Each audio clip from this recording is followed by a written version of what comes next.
Hello everyone and welcome to our 75th episode of BrewTalk with Mr.Beer. My name is Robert Lewis. I'll once again be your host for today's show.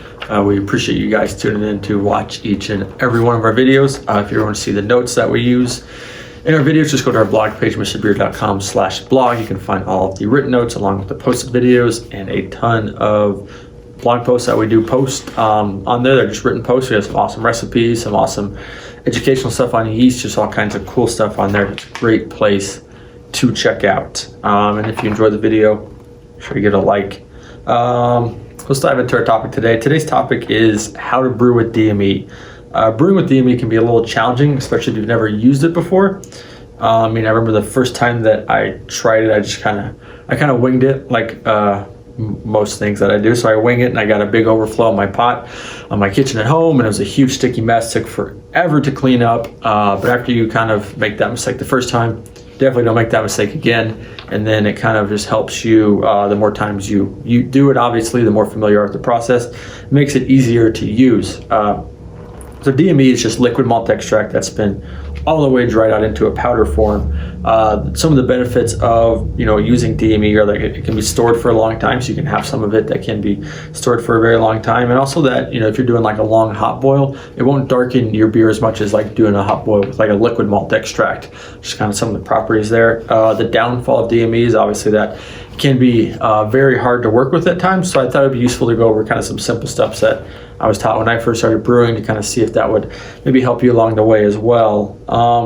So whenever the instructions are telling you to add DME to your water or your grain water, or whatever it is that you're using, you want to do this very slowly. So you want to turn the heat on, start to warm up your water. You want to cut just the corner of the bag of DME. You don't want to cut the whole top and just dump it in, because you're going to get a big plume of dust will rise in the air, sticky dust will rise in the air, and it's just becomes a giant pain to try and mix all that together. So you want to cut the corner of the bag, and once your bag is open, you just want to slowly sprinkle it in. So you're slowly sprinkling it in on one hand, and then you're continuing just to whisk it with the other hand. So keep mixing it up in there.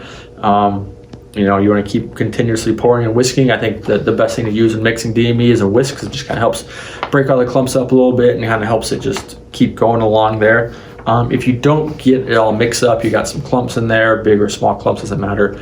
Eventually in the fermentation process, the yeast will eat those, so don't be too concerned if you cannot get all of the clumps out of your DME. That's kind of the simple way to mix up. Then from there, depending on your instructions, you could do a number of different things for whatever it is that you are brewing. If you're going to do like a hot boil with DME, you don't have to get to this point, but some people recommend that you get to like the point of hot break before you add in your hops. So basically this is after you mix up your DME and now your water is boiling, you will notice that there will kind of be foam will start to rise on top of it.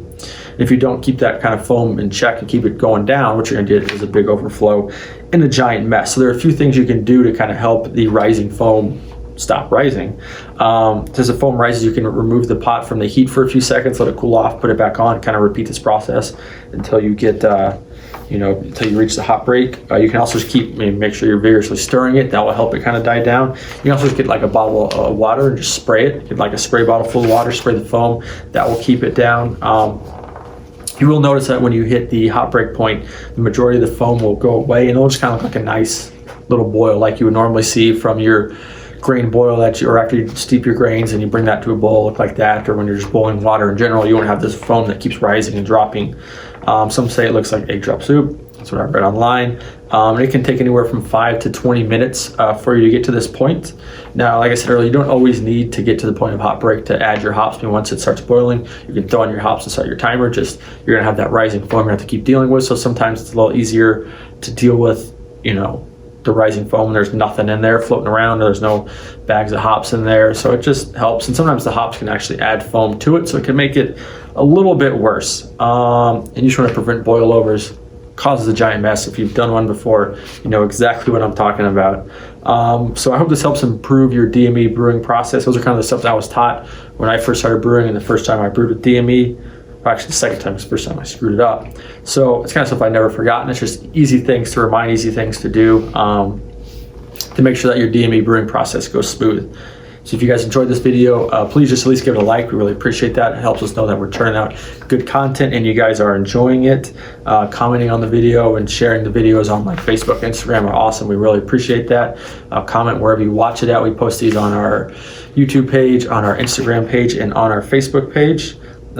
Make sure you're following us on all social media platforms. Just search at Mr.Beer, and we turn out different content and different things. We have exclusive content that we do on our YouTube channel called Mr.Beer Reviews, which is a pretty fun show where we kind of drink beer and give you our thoughts on some different beer styles that are out there.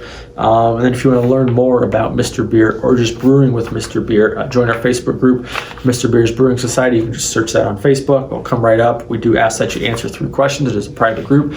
So please answer 3 questions. We just want to make sure that you're a brewer and that you're brewing with Mr. Beer, and we'll let you guys on in. It's going to wrap it up. Like I said, if you enjoyed the video, please give it a like, and we will talk to you guys next week. Cheers.